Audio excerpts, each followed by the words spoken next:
Have you ever been so afraid that you couldn't move? So anxious you couldn't make a decision? So carried away by anger that you hurt someone, or intent on recreating that perfect moment that you couldn't enjoy it? Sometimes our emotions get in our own way, and I'd like to take a closer look at this by inquiring into a passage from the Won Buddhist scripture. There are 3 parts to this passage. The first part describes how we ordinary human beings relate to our feelings. The second part talks about how bodhisattvas, those who have vowed to save humanity from suffering, relate to emotions.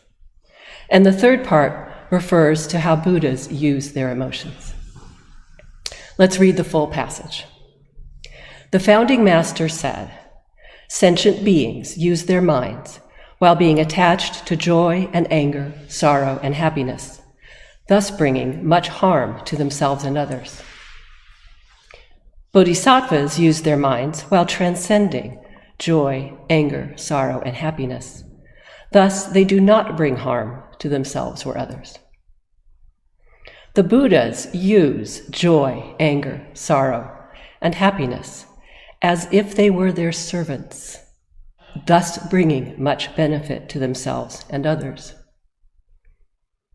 If we think about these 3 parts as steps, 3 gigantic steps, from attachment to transcending to using emotions as servants, it's really difficult to imagine ourselves much farther than that first step. But if we think about them as 3 different approaches or ways of relating to our emotions, then we could, at any one time, behave like a bodhisattva or even a Buddha. This view opens up possibilities. Let's start with part 1. Sentient beings use their minds while being attached to joy and anger, sorrow or happiness, thus bringing much harm to themselves and others. I think it's fairly easy to see how certain emotions can cause harm. I express frustration at a work colleague who has not completed a task well, and that person may also feel frustration or express anger at somebody else, pass it on to somebody else, or spend a lot of mental energy envisioning my demise. But what about joy and happiness? What's wrong with expressing those emotions? Our initial response to the question is probably nothing. Express all the joy you want. We need more of that in this world for sure. I agree. There's a key word here, though, that gives us pause, and that is attachment. When people use their minds while being attached to happiness, that is what can lead to troubles. For example, imagine someone who feels extreme bliss when dancing, but is so passionate about it that he ignores his family and friends and stops his volunteer work. Another example of attachment is how hard we work sometimes to keep an emotion going, even a negative one. Thoughts and emotions don't last very long on their own, maybe a minute or so, but we give them fuel by telling stories about them and chasing them. Do you ever have that feeling of, I know I'm angry about something, but I can't remember what it is? Oh yeah, that's it. So we have to actually work hard to conjure it back up. So why do we spend that kind of energy trying to get back a negative emotion? So it's not the emotion itself that's the problem, it's our relationship to it. In an article by Yen Rinpoche called The 4 Noble Truths of Emotional Suffering, the author explains the difference between the American and the Tibetan approach to emotions. Here's what he says. "When I came to America, I noticed the strong relationship Americans have with their emotions. People here focus on their emotions much more than we Tibetans do, and they're encouraged to do that. The American culture places value on focusing on one's own feelings more than the mood and energy of the other people. What is the consequence of this way of relating to our emotions? First, it can cause us to be extremely sensitive. We react emotionally to almost everything and everyone around us. Emotions have become the core of American identity. Almost literally, you are what you feel. Even the English language expresses this idea. We identify directly with the emotion. We say, I am angry. I am happy. Rather than I have anger, as they do in other languages. In the Tibetan language, we actually say, anger is present, and do not connect the emotion with I at all. Let's look a little bit closer at that difference. So in English, we literally equate ourselves with the emotion by using the word am. Other languages take a step back, I have. So you're a little bit distant from it. Looking at the Tibetan way, anger is present, joy is present, resentment is present. So what's happening here? Not only is there more distance placed between the speaker and the emotion, there is no I. This is passive voice, no subject, no self. With no self, there is room for other things, a space. How liberating. Let's move on to part 2, bodhisattvas. They use their minds while transcending joy, anger, sorrow, and happiness. Thus, they do not bring harm to themselves or others. Notice the verb transcend, which means to rise above, go beyond the limits of. Go beyond the limits of. So emotions have limits. Intriguing. Can that possibly mean we need to set boundaries for them? Direct them to do not go past this line? Is this where the dialogue begins? A true conversation does begin with awareness. Once we are aware, there can be communication back and forth.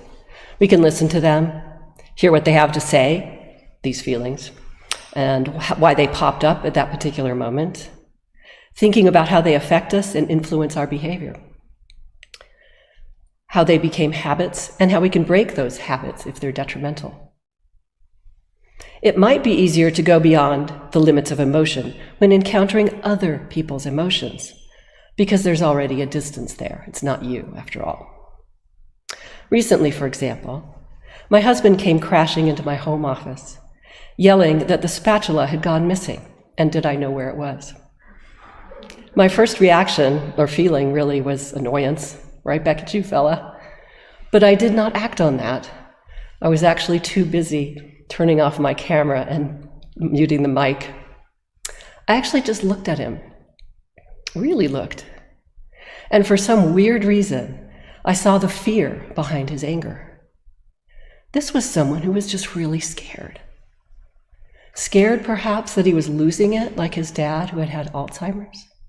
I don't know, but it was showing right there on his face. So, awareness opens a door to dialogue, which opens a gap between myself and my emotion, allowing me to transcend it, to act and speak in a way that is not harmful. One more thing before we move to part 3. Why does the passage say of bodhisattvas, they do not bring harm to themselves or others? Why only that? I thought the point was to bring people out of their sufferings to do good. I struggled with this a bit on my own, asked a couple of Sangha buddies, but ended up posing this question to Reverend WonHee, and here's how she responded. There are 2 ways to benefit others. 1, do no harm. And 2, proactively do good. So bodhisattvas transcend their emotions by not indulging in them, not being swayed by them, and in so doing, this is where the benefit lies. It doesn't mean they don't feel anything or express anything. As WonHee explained, they are not a dead log. But by not being tossed around by emotional waves, they are doing good. I also take this to mean that bodhisattvas are putting into practice the 3rd noble truth. There is cessation of suffering. Cessation of suffering happens when we let go of attachment. In this case, attachment to our emotions. By doing that, we also let go of our identification with them, and this is what brings us out of our suffering. And doesn't the absence of suffering mean happiness?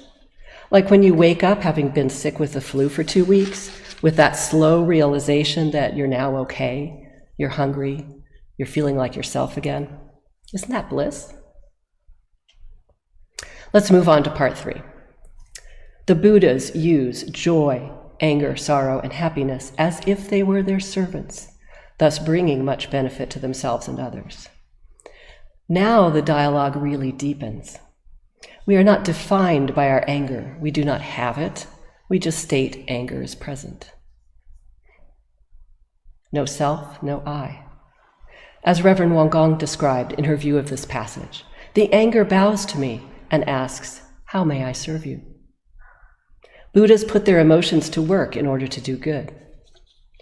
Using emotions is a step beyond transcending. It's making use of those feelings to bring grace out into the world. And this is not just at the individual level, but it extends to the community or global level. All of us have Buddha nature and can be Buddha-like at certain times in our lives. Gandhi, Martin Luther King Jr., Eleanor Roosevelt, Sojourner Truth, all have used their anger, sorrow, and other strong emotions to galvanize other people. When we act as Buddhas in this way, we become the model for others to follow. So what I think this entire passage is showing us is that there does need to be a dialogue between ourselves and our feelings. The first part describes a situation which we are not even having this conversation. We're too attached to how we are feeling. The second part, when we transcend our emotions, we invite the dialogue to begin and train ourselves through diligent practice to transcend those emotions in order to reduce harm.